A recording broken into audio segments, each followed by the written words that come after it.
할렐루야. 5월 28일 화요일 묵상 말씀 시간입니다. 아담은 하와에게로, 하와는 아담에게로. 사람들은 흔히 성경에 갇히지 말라, 성경은 오류가 많다, 성경에 갇히지 말라, 성경에서 벗어나라 라고 합니다. 네, 맞는 말인 것 같지만 틀린 말입니다. 하나님의 감동에 의해서 쓰여진 책임, 성경에 반드시 삶의 답이 있습니다. 오늘도 답을 찾아보겠습니다. 성경을 잘못 이해하고 해석하기 때문에 성경이 보잘것없어 보이지만, 성경을 잘 이해하면 하나님의 놀라운 창조의 원리와 삶의 이치, 모든 진리가 숨겨져 있습니다. 성경을 어떠한 관점으로 보느냐, 그 시대로 돌아가지 않으면 하나님의 그 말씀, 역사, 뜻을 이해할 수 없습니다. 그 시대의 역사를 조금이라도 알게 되면 다 이해할 수 있습니다. 예수님 태어나실 때 로마 황제의 칙령이 내려졌습니다. 천하의 모든 사람을 다 호적하라 했습니다. 호구조사하라 했습니다.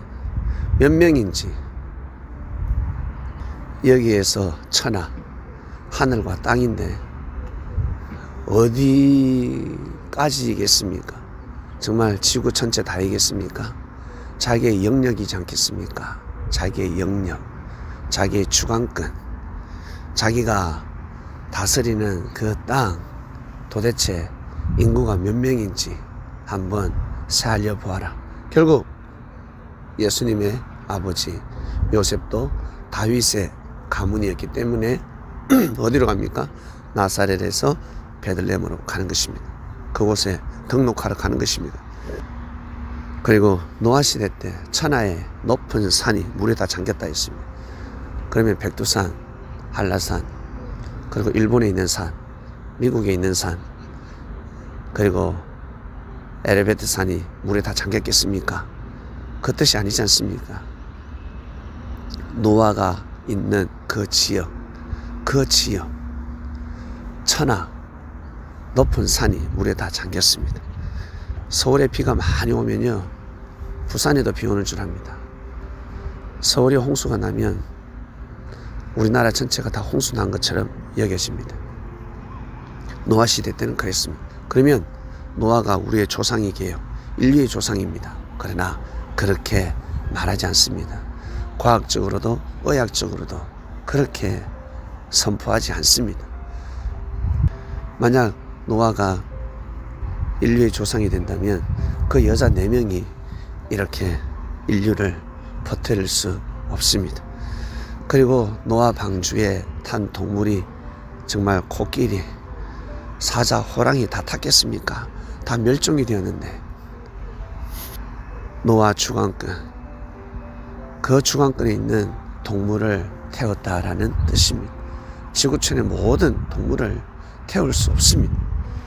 마치 천하가 물에 다 잠긴 것처럼 기록되어져 있지만 그러지 않다는 것이죠. 그럼 이것을 아느냐 모르냐, 구원이 좌우되느냐? 구원이 좌우되지 않는다.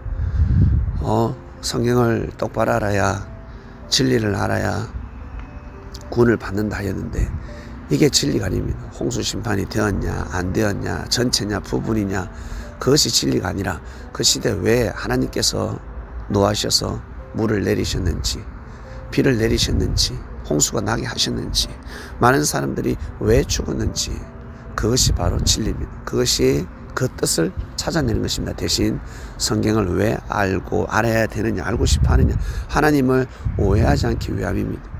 여러분, 주위에 같이 함께하는 사람들 오해를 하지 않아야 되지 않겠습니까? 오해하면 힘듭니다.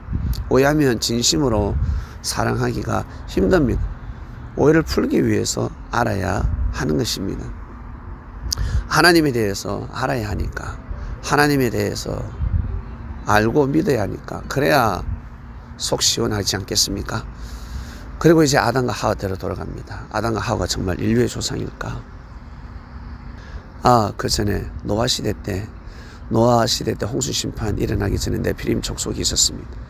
홍수 심판 일어났다면 네피림 족속들이 다 죽었어야 합니다. 그러나 가나안 정탐 때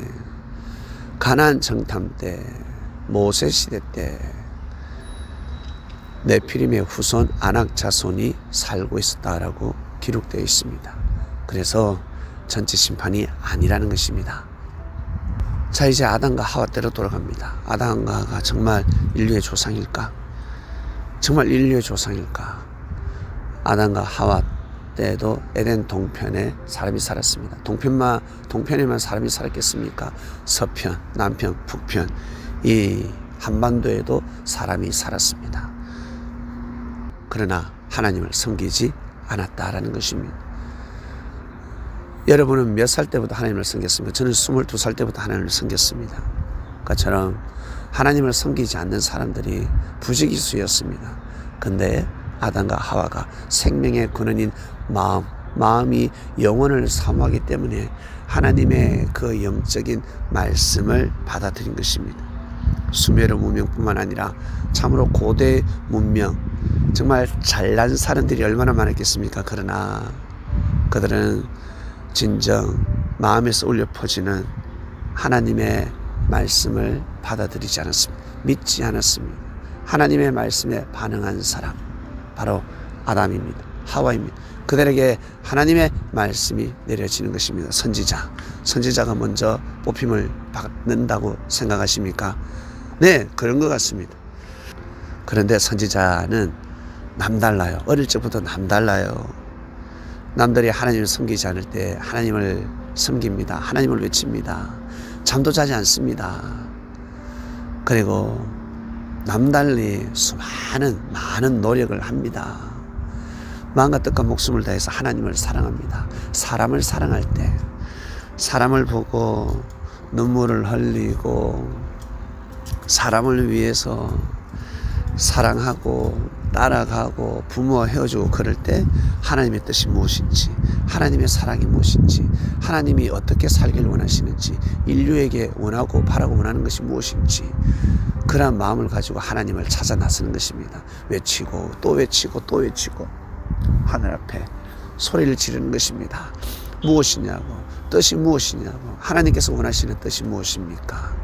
결국 그 뜻을 알고 외치지 않습니까? 먼저 하나님의 뜻을 알고 하나님의 말씀을 알고 그것을 먼저 외치고 그렇게 살아가는 사람이 바로 선지자입니다. 선구자입니다.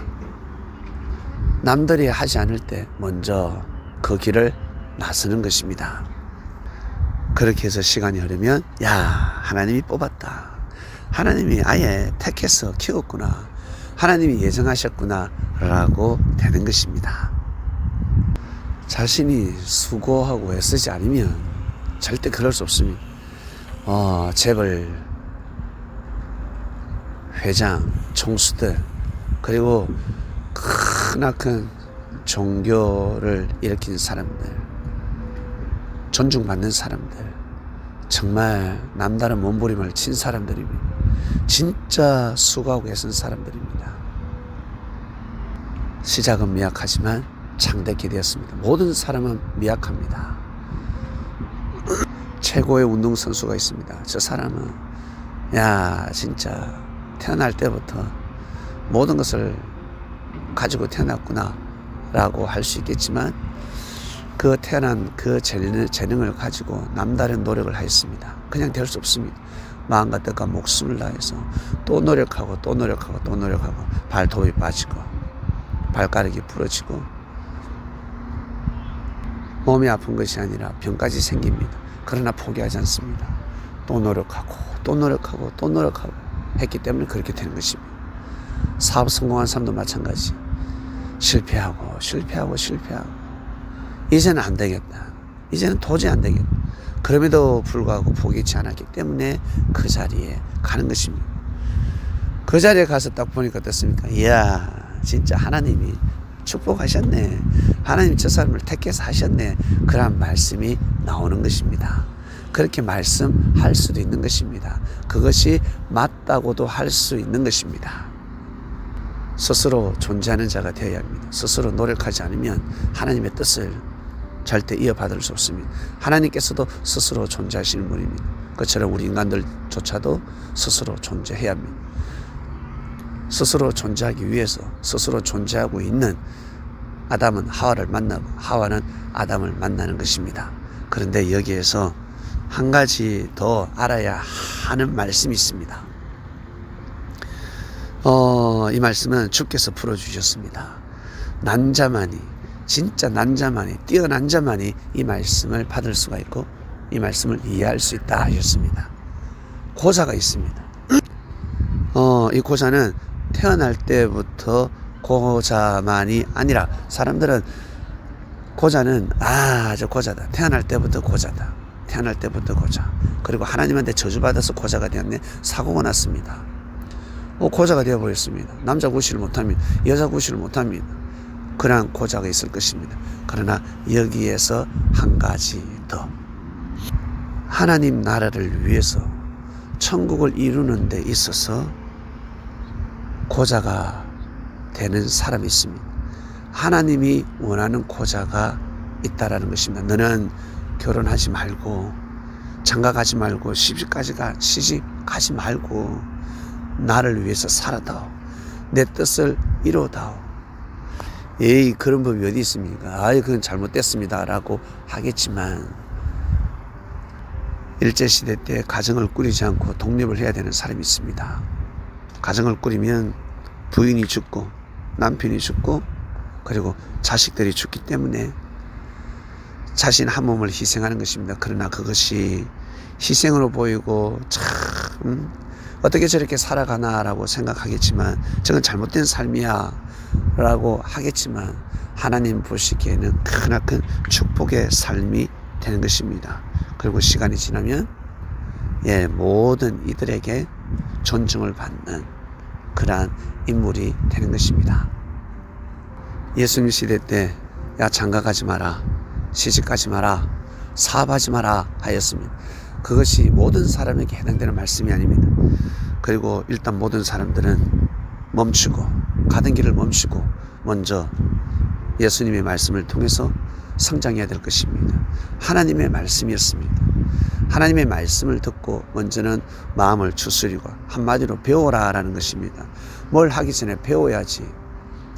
대회 나가기 전에 연습을 해야지. 시험 치기 전에 공부를 해야 되지 않겠냐. 그처럼 인생 공부를 해야 된다. 삶의 공부를 해야 된다. 하나님을 반드시 섬겨야 된다. 하나님의 말씀을 알아야 한다. 그래야 삶을 다스릴 수 있다. 그러니 먼저는 남자에게 빠지지 말고, 여자에게 빠지지 말고, 헛된 데 투자하지 말고 돈 날라간다, 빚을 진다, 망할 수 있다. 차라리 사업 안 하는 것이 낫다. 오히려 그것이 돈 버는 것이다. 그 말씀을 하신 것입니다. 그래서 말씀을 듣고 마음이 성장하면 어떻습니까? 짝이 바뀌는 것입니다. 나는 저 남자인 줄 알았는데 저 남자가 아니구나, 이상형이 바뀌어지는 것입니다. 그리고 나아가서 나는 결혼하면 안 되는 것이구나.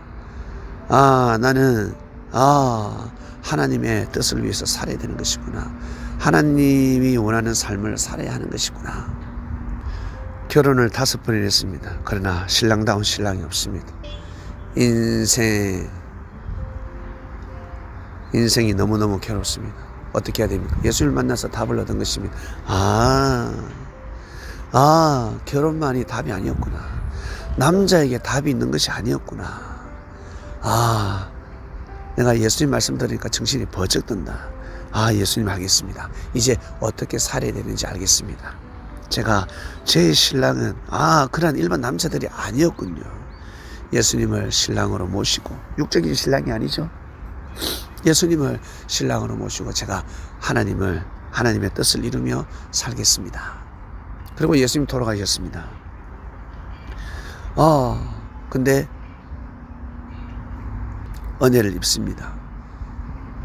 나는 예수님을 신랑으로 모시고 살아야 되겠다. 무지한 사람들은 예수님을 어떻게 신랑으로 모시고 사냐, 말도 안 되는 소리 하지 말라라고 합니다. 아주 육적인 말씀이죠. 남자를 사랑하듯이 예수님의 사상과 정신, 말씀을 사랑하면서 내 영적인 생명을 잉태하면서 살아가는 것입니다. 이러한 사람들을 통해서 하나님의 역사가 더더욱 성령의 역사로 이어졌습니다. 우리는 그 시대에 살아가고 있습니다. 난자만이 풀 수 있다. 예수님이 말씀하였습니다. 난자만이 말씀을 이해한다라는 것입니다. 오늘 말씀 여기까지 하겠습니다. 내일은 뱀에 대해서 더 깊은 말씀의 떡을 떼도록 하겠습니다. 하나님 아버지 감사합니다. 아담은 하와에게로, 하와는 아담에게로 말씀이 선포되었습니다. 이 말씀을 듣는 그리스도인들에게 꿈으로 계시하여 주소서. 크나큰 은혜와 감동과 영감을 주시길 원합니다. 너무나 중요한 주간입니다. 자신의 삶을 되돌아보는 시간입니다. 자신의 삶이 정리되는 시간입니다. 주님 도와주소서. 은혜를 베풀어 주소서. 감사합니다. 오늘도 귀한 삶이 되길 원합니다. 예수님의 이름으로 기도드립니다. 아멘.